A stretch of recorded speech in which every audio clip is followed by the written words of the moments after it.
다음은 김용민 위원님 질의 신문 순서입니다. 시작해 주십시오. 네. 송지현 수사과장과 이창민 변호사께 질의 드릴 건데 송지현 수사과장 먼저 하고요. 이창민 변호사 앞쪽에 잠깐 나와서 얘기해 주십시오. 네, 송지현 수사과장 장시간 많이 기다리셨을 것 같은데요. 지금 관본권 띠지 사건 쭉 얘기를 보셨는데 검찰이 수사하는 게 맞겠습니까? 총평만 짧게 말씀해 주십시오. 더 이상 셀프 수사는 어려울 것 같습니다. 네.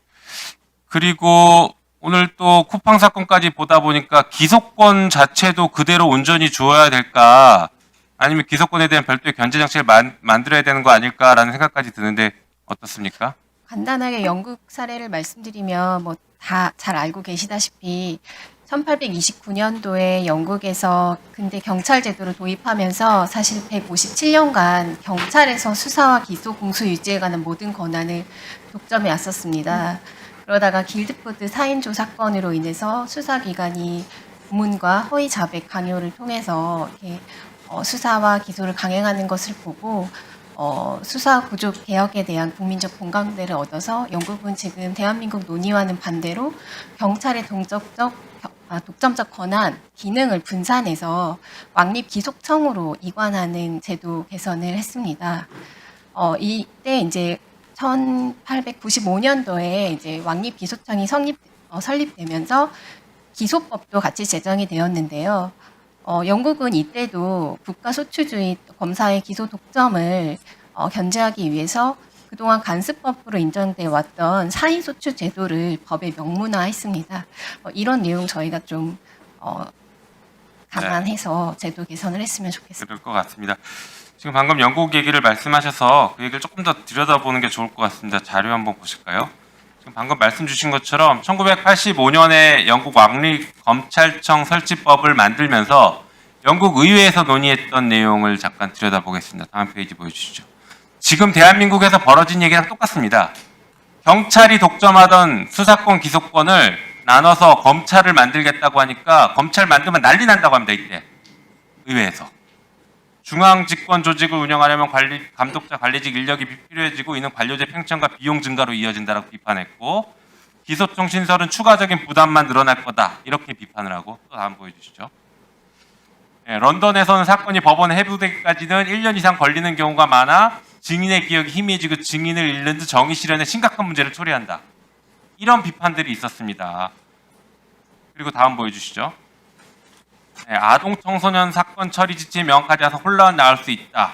그리고 새 기소청이 의회 책임 법무부 장관에게 전가하거나 국가 개입을 심화시켜서 복잡성을 키울 수 있다 하면서 정부 개입 강화에 대한 우려까지 얘기했습니다. 다음 보여주시죠. 예, 그리고 재판 지연도 우려된다 이런 얘기가 하고, 그 다음에 기존 법안과 충돌로 인해서 수사 지연 및 미비 우려 똑같지 않습니까? 지금 대한민국에서 벌어지고 있는 일들과 똑같지 않습니까? 그렇죠.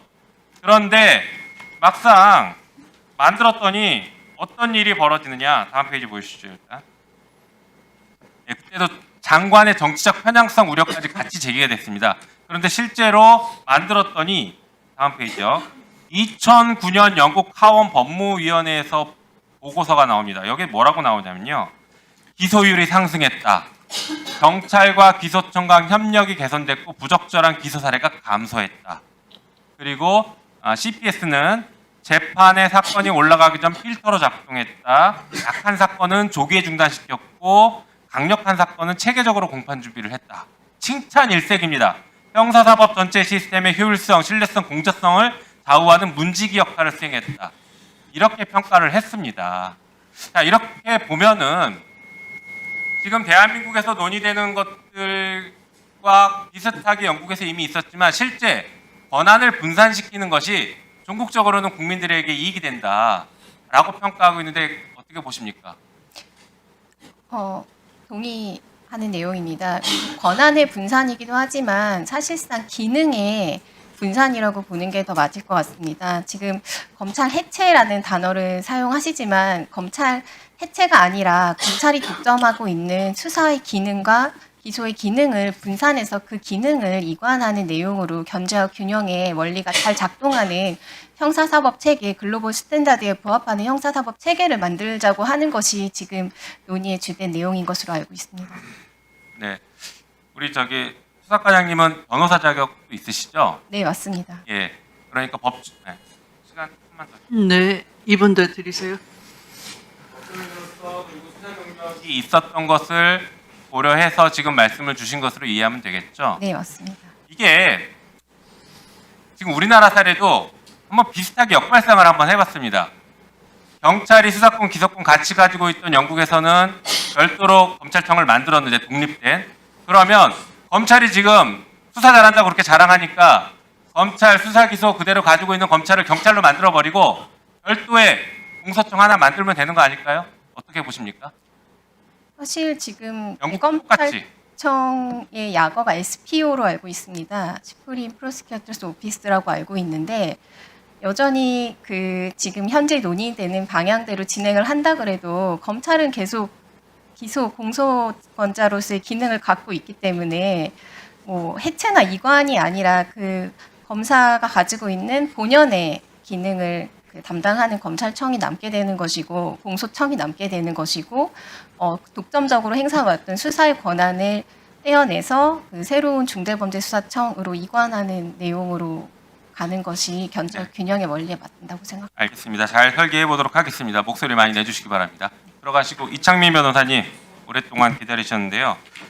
자, 이창민 변호사님도 오늘 반봉권 띠지 사건부터 해서 지난번에도 나오셨지만 전반적으로 검찰의 수사권과 기소권이 독점됐을 때의 문제점 그리고 사실 수사도 보니까 제대로 하지 못하고 있고 지문 채취 자체도 지금 안 한다고 하지 않습니까? 그리고 기소권은 아까 쿠팡 사태를 보셨고요. 그리고 변호사님이 잘 하셨던 그 언론사에 대한 수사권이 없는 명예훼손 사건 가지고 언론사를 탄압했던 그 대표적인 분이 지금 뒤에 강백신 증인이 나와 있죠. 예, 이런 내용들을 종합해서 보안 수사권을 검찰한테 두는 것이 얼마나 위험한지에 대한 것과 총평을 좀 해주시면 좋을 것 같습니다. 예, 우선 수사권이 얼마나 검찰이 갖고 있으면 위험한지에 대해서 먼저 간략하게 말씀드리겠습니다. 오늘 담당 검사, 감봉권 띠지 사건 관련해서 담당 검사가 나왔는데요. 이 담당 검사가 이 2018년 정치자금법 위반으로 수사를 해서 이 2022년 5월 13일 이 증거란 말이에요. 그 감봉권 기재 날짜가. 그러면은 갖고 오면 안 되는, 압수하면 안 되는 물건입니다. 다 아시다시피. 그런데 압수해서 갖고 왔어요. 이거는 위법한 수집 증거입니다. 즉 위법 수사입니다. 위법 수사임에도 불구하고 아까 말씀하신 거는 정황 증거로서 가치가 있을 것 같아서 갖고 왔다. 이것도 말이 안 됩니다. 위법하게 수집한 증거이기 때문에 정황 증거로도 효력이 없습니다. 그리고 그 위법한 수집 증거를 가지고 추징 보전 신청을 검토했다라는 취지로 말했거든요. 추징 보전은 위법한 그러니까 압수물을 떠나서 어떠한 범죄 수익이 외부에 처분되기 전에 잠시 묶어두는 건데요. 이거 위법한 압수물이기 때문에 이 자체를 추징 보전하지도 못합니다. 즉 어느 뭐로 보아도 이거는 말이 안 되는 말을 좀 하시는 것 같아서 제가 이 점을 꼭 지적하고 싶었고요. 그리고 더불어서 그러니까 이런 것들을 종합해 보면 꼭 보안 수사권을 검찰에 남겨야 되는지 여부는 굉장히 저는 회의스럽습니다. 왜냐하면 아까 영국 사례에 들으셨던 것처럼 영국 SFO 여러 수사기관이 경쟁 체제 운영 협동하면서 그 수사 미비점에 대해서 공백점에 대해서는 서로 보완하면서 경쟁하면서 수사할 수 있는 거고요. 그 협동 체제를 잘 만들면 그것이야말로 더욱더 그러니까 실체적 진실 발견을 위해서 정말 제대로 된 수사를 위해서 더욱 좋은 체계라고 생각하고 있습니다. 그렇기 때문에 굳이 검찰의 보안 수사권을 남겨둘 필요는 없다고 생각합니다. 네, 수고하셨습니다.